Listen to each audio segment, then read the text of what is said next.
Zaldrizes buzdaris gosdau.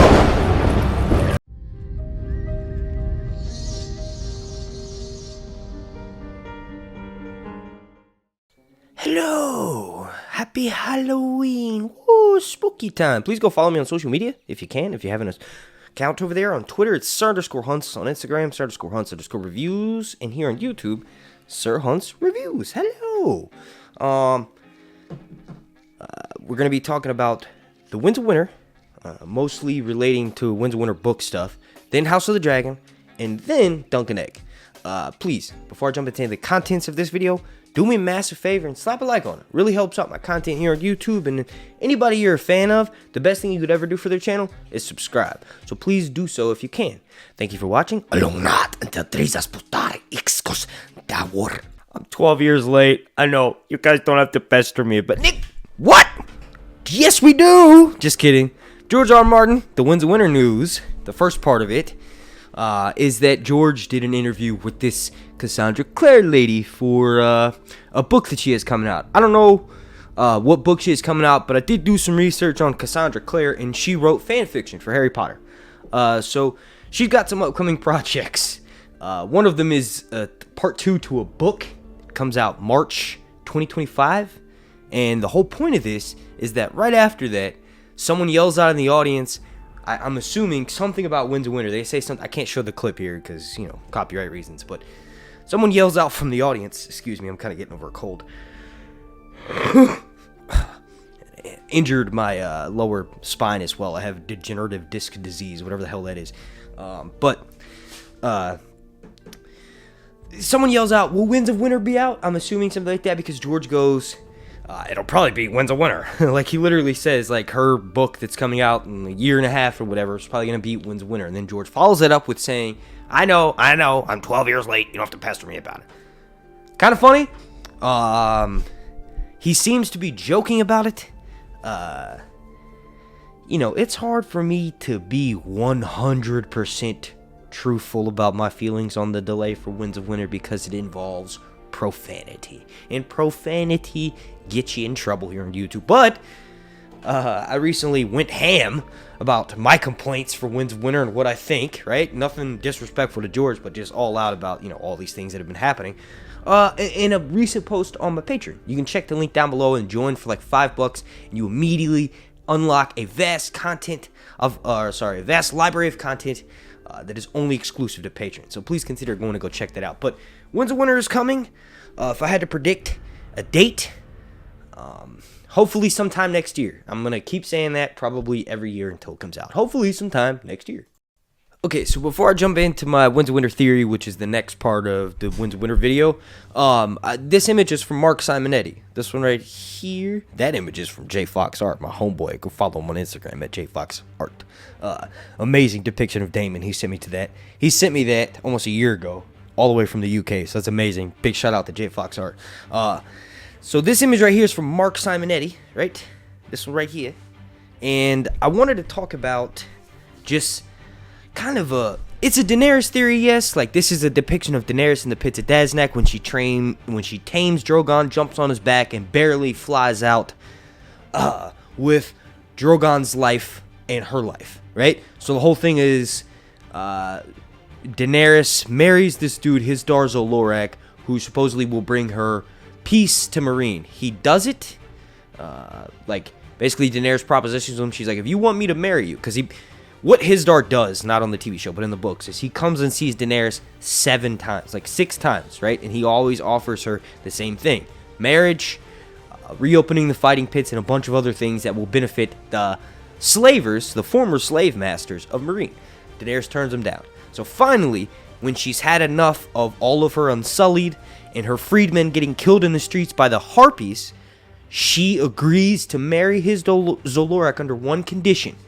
That condition is that he has to bring peace to the streets of Meereen for 70 days or 60 days or just a long period of time, and Daenerys agrees to marry him. So that after they get married, wow, that is extremely painful. It feels like there's a fist on the muscles right next to my spine, and it just twists whenever I cough and stuff.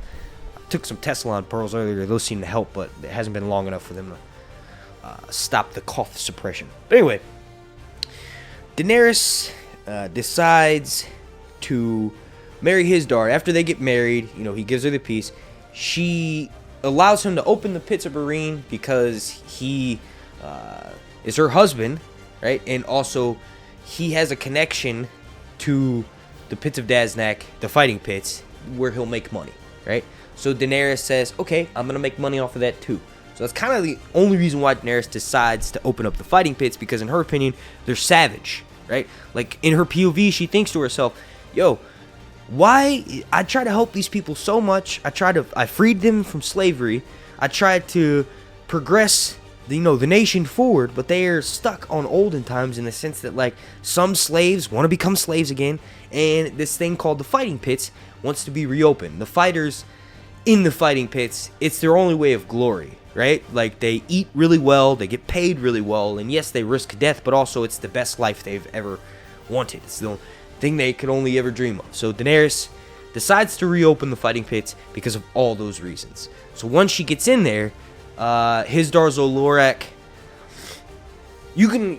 I know it's headcanon kind of because George hasn't confirmed it, but Barristan Selmy believes this, so I believe this, right? So as soon as they go into the fighting pits, Hizdahr tells Daenerys to eat these honeyed locusts that he says are really good. He never eats them himself, and neither does Daenerys, but this dude Strong Belwas eats them, and it's very clear that the honey locusts are poisoned.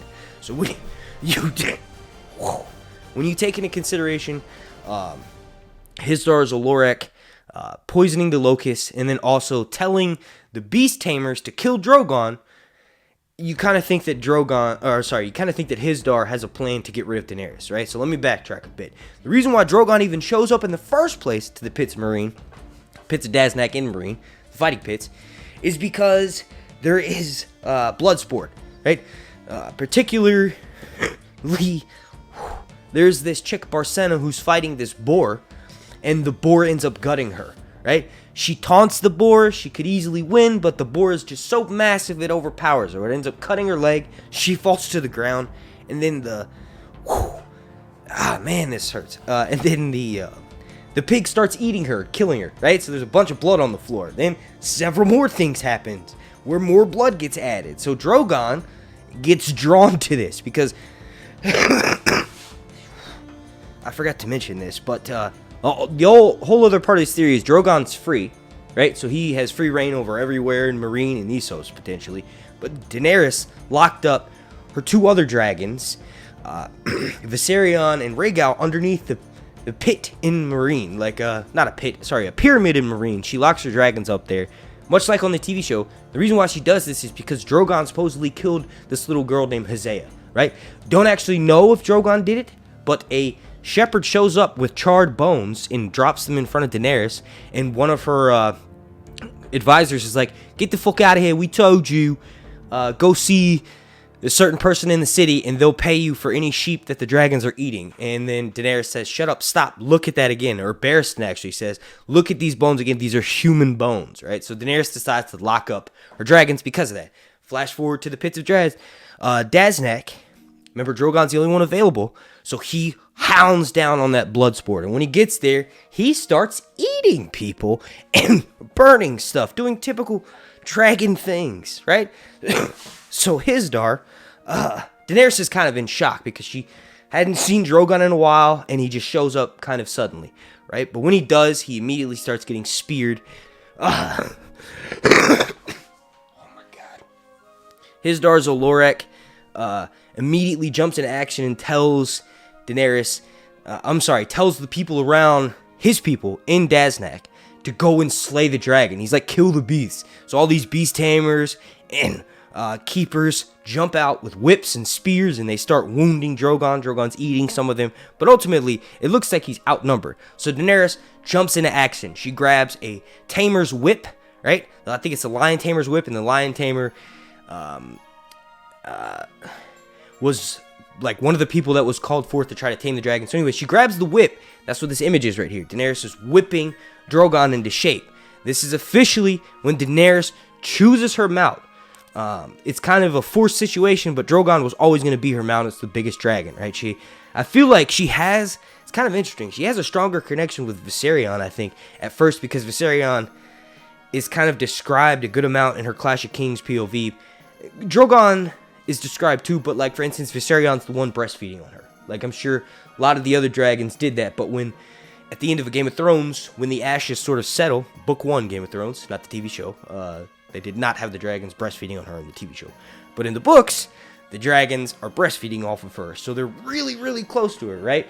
So what happens when you're really, really close to someone in a relationship? You're as close as you can be. You can't get no closer. What's the next step? Well, you either stay the same or you break apart. That's what's going to happen. Like, these dragons are so intelligent. They're going to know that Daenerys forcefully locked them up in that pyramid because of something Drogon did, right? So, skipping ahead to when Daenerys flies off with Drogon and goes to basically the Dothraki Sea, the other two dragons are then let out. The other two wild dragons, Viserion and Rhaegal, and I call them wild dragons at this point because their behavior in Quentin Martell's POV kind of confirms that they're wild, right? So when Quentin shows up to tame one of the dragons, the POV chapter is literally called the Dragon Tamer, I think. When he shows up to tame one of them, he calls their names, but immediately Viserys is looking for his mom, because one of the people that Quentin Martell has with him is a woman. So the dragons smell the fact that Pretty Maris is a woman, and they think that it's Daenerys, right? So they're kind of craning his head around looking for his mom. And then, guess what? His mom is not there. These people that are in his, crate are not the Unsullied who feed them, the people that are in his cave, his being Viserion and Rhaegal, the people who are in there are not the normal people that feed them. Like, it's mentioned before Quentin goes in there that the dragons can heat the door to the point where it's molten, right? Like glowing red, and so the Unsullied kind of back up from that, and the freedmen just sort of leave it alone because the dragons are growing massive, right? So as soon as they're let out, Daenerys isn't there. So they've gone wild because you could tell they're feral, their behavior, they're not recognizing people who, they were close with, right? And then when they finally get a chance to see, when they finally get visitors, it's not the people they want to see, right? So that's going to make them like cold towards Daenerys. She wasn't there when they were let out.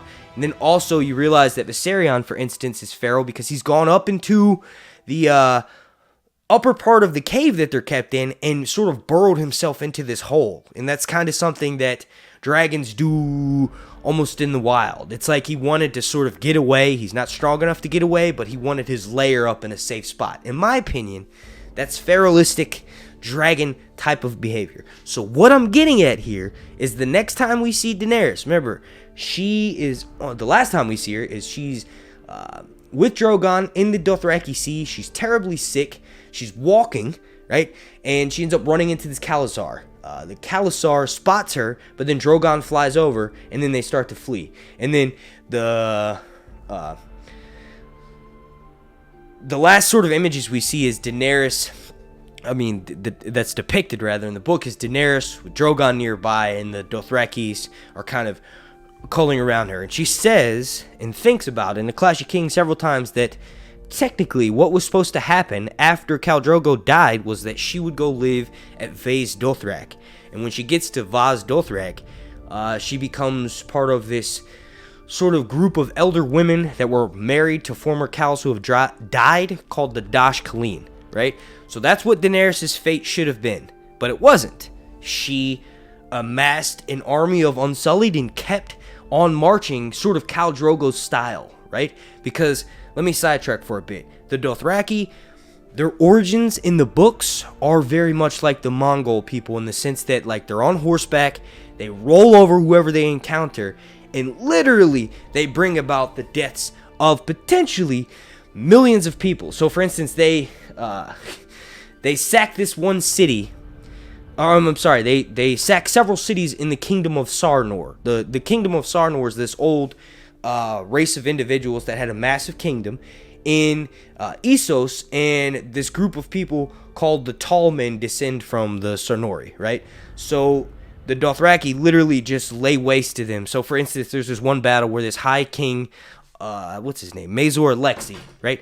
there's this High King of Sarnor, the last High King of Sarnor, called High King Alexi, has this massive battle with the Dothraki. So this High King of Sarnor, Mazor Alexi, and if that sounds weird, or if it sounds familiar, it's because a bunch of different individuals from all throughout A Song of Ice and Fire history have a name similar to Azor Ahai, and they do one thing. They lead their people out of darkness, right?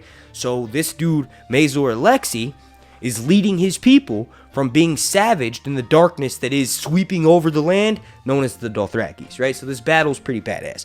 This dude, Mazor Alexi, has 100,000 mounted cavalrymen from the Kingdom of Sarnor with him, right? So they in the beginning they end up engaging with this one Khalasar, and the Khalasar gets wiped, like really badly beaten, so they start to flee. Once they flee, the High King of Sarnor, Mazor Alexi, leads his 100,000 men to go chase after them, and when they do that, it's a trap. It's a trap. That really hurts my back. My back. It's a trap because the Dothraki swoop in from all sides and just destroy them. So in that moment, that's like the last defiance of the tall men of Sarnor, because the last king is dead. Mazor Alexi dies with 100,000 Sarnor, and I'm sure there's like 50,000 Dothraki dead in that field too. But that's kind of insane that the Dothraki are that powerful, right? So there's never really been a Khalasar as big as that, the one that fought Mazor Alexi, but now there are rumors that there are, right? Because when Daenerys died, her Khalasar broke off, and several of her her basically blood of my blood, her top advisors, steal a good chunk of her Khalasar, combine it with others, and now they've got this massive 100,000 Khalasar army. They're gonna see Daenerys, they're gonna see her dragon, and they're gonna bend the fucking knee. They're gonna be like, she is our Azor Ahai, right? So everybody has a different version of it. So Daenerys, I think, right? This is the theory. All of that crap I just said was all for this theory. I think Daenerys is going to lead the Dothraki to go and wipe Meereen off the planet, and the two dragons that are there that are feral are kind of protecting Meereen, right? Because they're fighting the slavers a little bit outside the walls, and Barristan Selmy is leading an assault to free Meereen from being under siege. I think Daenerys is going to show up with that Khalasar, the dragons are going to freak out and burn all of Daenerys' army that she's bringing into the city and potentially have a war with her. Maybe someone will be able to claim a dragon, because remember what I said before? Viserion and Rhaegal are mad at her because she abandoned them, right? And those are her children, right? Maybe they would allow themselves, since they're kind of feral, kind of wild, to be mounted by somebody else. Literally anybody else. You could have the Tattered Prince or somebody mount one of these dragons and fight Daenerys on behalf of the slavers outside of Meereen. And this, I feel like, will be the Dance of Dragons 2.0. I know a lot of people are like, no, it's going to happen in Westeros. Not necessarily. The Dothraki and the Kingdom of Sarnor and all these different groups of people that have this heroic figure of leading them out of darkness just kind of makes me think that, like, the people of Meereen are facing a massive field of darkness, that being the Dothraki, destruction from the slavers because of what Daenerys did, and I feel like, I don't know, let me know what you all think down below in the comment section. Let's move on to the next part. Okay, now for some quick House of the Dragon news. Well, we don't actually have any news. I've been covering, anytime something about House of the Dragon comes out, I cover it. Check the link down below, or go to the playlist section on my YouTube channel and watch every single instance of something happening. I try to cover it on my channel. But what I wanted to do for this portion of the video for House of the Dragon is predict trailers. Not a date, but what we'll see in it, right? So, I mean, I guess I can predict a date. Sometime by the end of this year, we will for sure 100%. I gotta plug my laptop in. Okay, so getting back on track, the House of the Dragon trailer for sure by the end of this year. Some of the things I think we're gonna see are, number one, dragons that we didn't see in the first season all that much of, or at all, for instance, right? So for sure, we're going to see at least 5 to 10 seconds of dragon seeds, right? That's going to be a massive plot point for season 2, because post Rook's Rest, 2 dragon riders, one on both sides, are taken out, right? Aegon and Sunfire are DOA for like a whole season, right? Sunfire can't even fly from Rook's Rest back to King's Landing in order for it to heal properly. Aegon, same thing. Buddy is screwed. He gets so burned up that metal fuses to his skin and he can not walk really all too good, right? And then also, he ends up basically being in a self-induced coma in order to heal. He becomes addicted to milk of the poppy and sleeps like half the day, if not most of the day away. So after Rook's Rest, he's gonna go back to King's Landing, but shortly after that, wow, that really hurt. Shortly after that, he's going to be sneaking away by Lord Larry's to Dragonstone to go finish up his healing and then eventually eat Rhaenyra when she comes back after she takes his city, or the city, King's Landing. So anyway, I think we're going to see glimpses of Rook's Rest, right? As far as dragons, we're going to see like 5 seconds of Rook's Rest. It'll be so quick, I always have to freeze frame it, but it'll be like probably like 3 seconds of it, right? And then we'll probably get 5 seconds of, like I said, the dragon seeds. We'll probably get a shot of Abu Bakr Salim and his character, Alan of Hall and Adam of Hall. Maybe the two of them will be trying to like get on a dragon, or they're near dragons. So the trailer just kind of hinted the fact that more people you're gonna see some new people claim dragons this season. That would be for sure one of the major things they show is the dragon seed sequence, and then the battle at Rook's Rest, potentially Daemon taking Harrenhal or something on Caraxes, right? We're going to see dragon scenes. Number 2, the second biggest thing we're going to see in the House of the Dragon trailer, people. The people in particular being Targaryens. There's probably going to be a scene in which it will look like the dialogue is from that scene, but the dialogue could be from a completely different scene, but they'll have two characters talking, right? So Daemon and Rhaenyra, and then like they'll be in a conversation with each other, maybe making plans. Maybe this is right before Daemon leaves Harrenhal. Also, you gotta realize some of the scenes that are in the trailer don't necessarily make the cut for the TV show, but they would probably show Daenerys and Rhaenyra plan of action since like Blood and Cheese has happened or something. Like when Daemon leaves for Harrenhal, maybe they'll have a conversation where the footage will be from that conversation, but the dialogue could be, for instance, Rhaenyra talking to a dragon seed, and they'll make it seem like Rhaenyra and Daemon are going to be hostile towards each other, right? Because remember, Daemon choked her in the last episode, right? Like that actually made Daemon go down. I remember when I was watching the scene, I was like, do they want me to hate him? Like literally, that's what it felt like. Some of the scenes that he has, it's like they intentionally want you to not like the character. But that's like, you could say that that's the whole point of the show. It's that it's like The Sopranos. Tony Soprano's mobster killing everybody, but everybody freaking loves the guy, all right? He's redeemable. Except for the way he talks about black people when his daughter dates a black guy. That was one of the most awkward scenes I've ever seen in television, but it was probably realistic. Not probably. First-hand experience. It is realistic.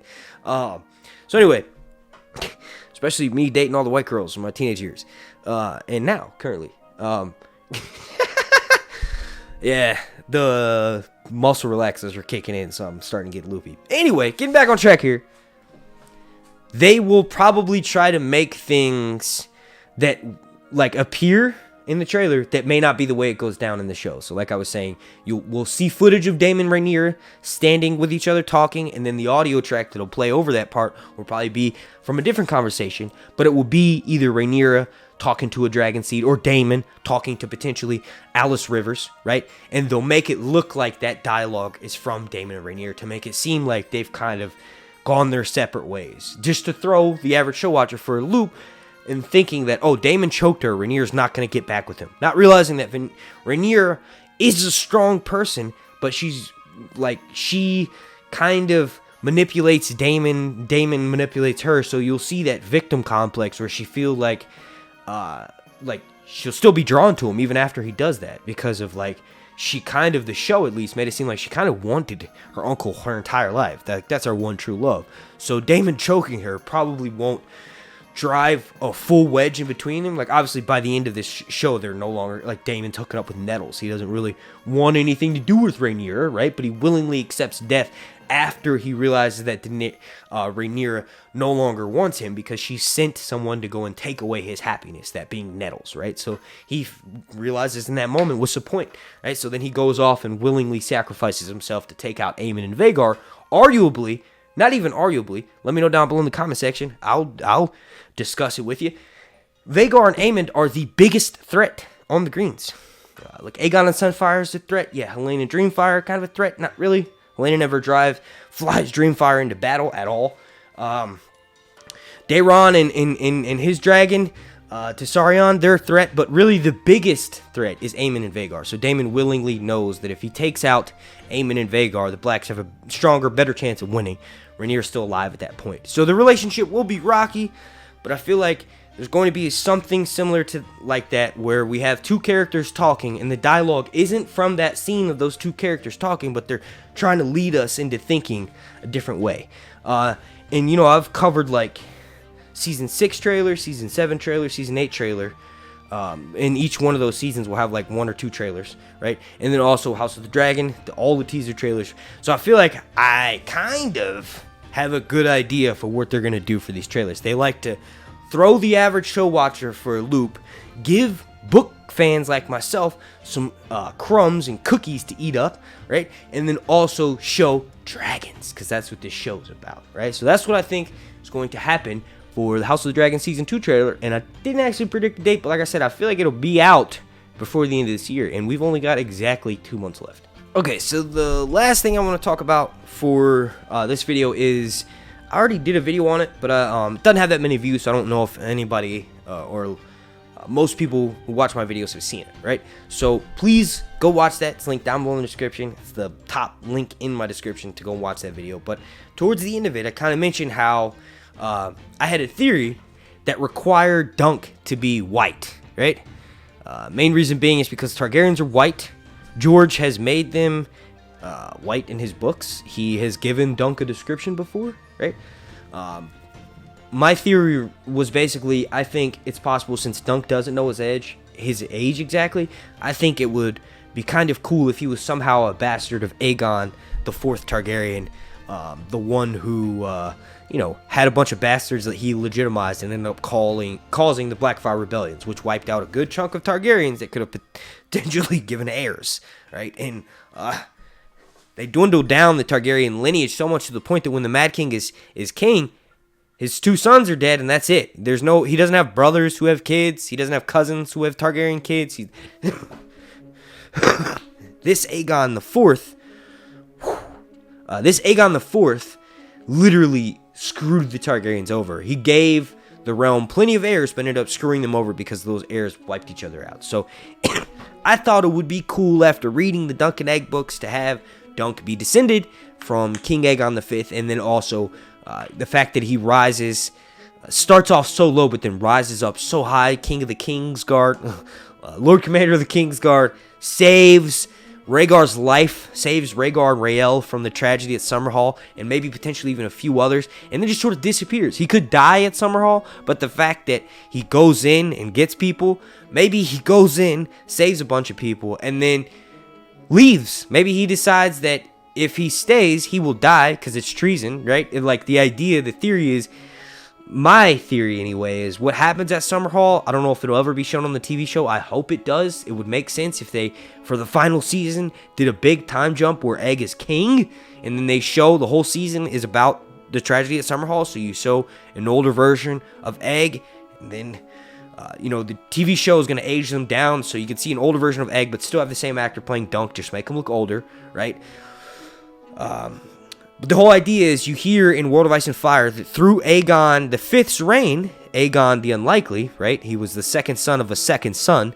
He's so far down the line of lineage, most of the people couldn't believe he was even an option for being a king. Anyway, he becomes king, right? Dunk becomes Lord Commander of the Kingsguard, and it's mentioned that Egg is a good king, right? But his biggest quarrels come from his children not wanting to marry for business purposes, not wanting to marry for the betterment of the kingdom. Instead, they want to marry for love, which is something Aegon, King Egg himself, got to do because he was so far down the line of succession.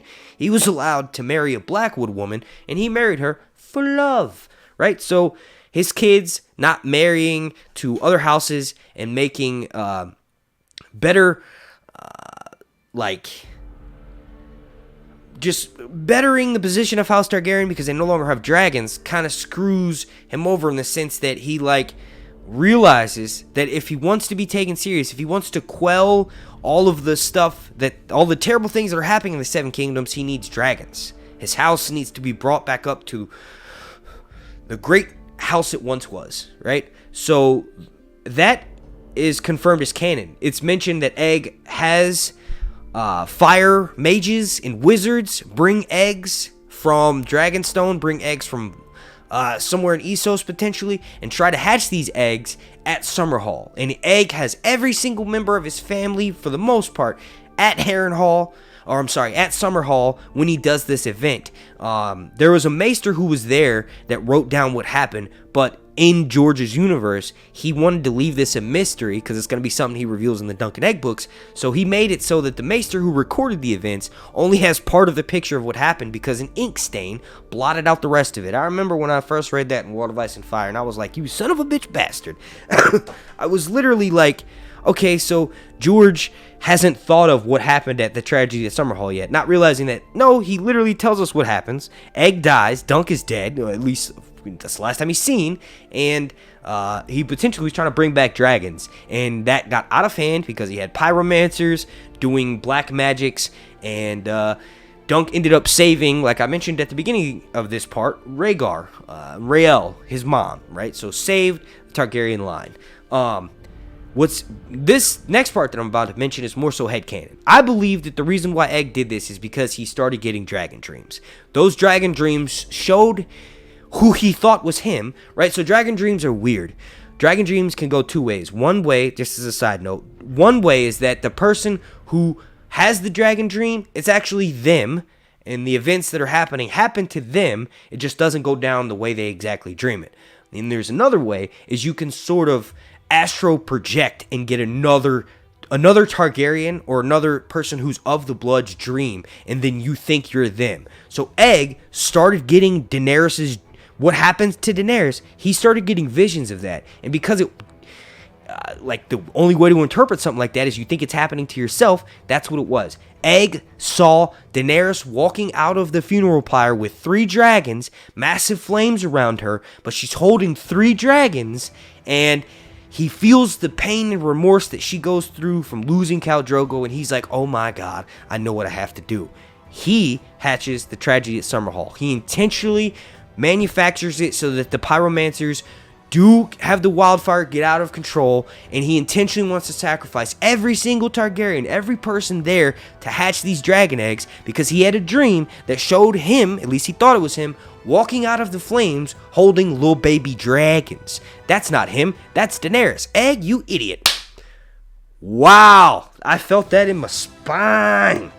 Alright, so that's a pretty good theory. Sir Hunt's, you're a genius. Now, it's kind of interesting. I got so sidetracked on my theory, I forgot to tell you guys. I don't really have a problem with them race bending Dunk, because it's not as important as keeping Egg white, because all the Targaryens on TV are white. But Dunk can really be any race, because he's not... The whole point of him is his birth is kind of unimportant. I just thought it'd be cool if he was a Targaryen. But what I do want to say is, it makes it way easier to cast someone who will tower over everybody if you open it up to all races. Let's wait and see. I always say wait and see. Alright, I want to thank you all so much for watching. If you could please slap a like on this video. Like goal's going to be 420. Super special shout out to every single member of my Patreon over on patreon.com/SirHuntsReviews. And thank you for watching. Happy Halloween!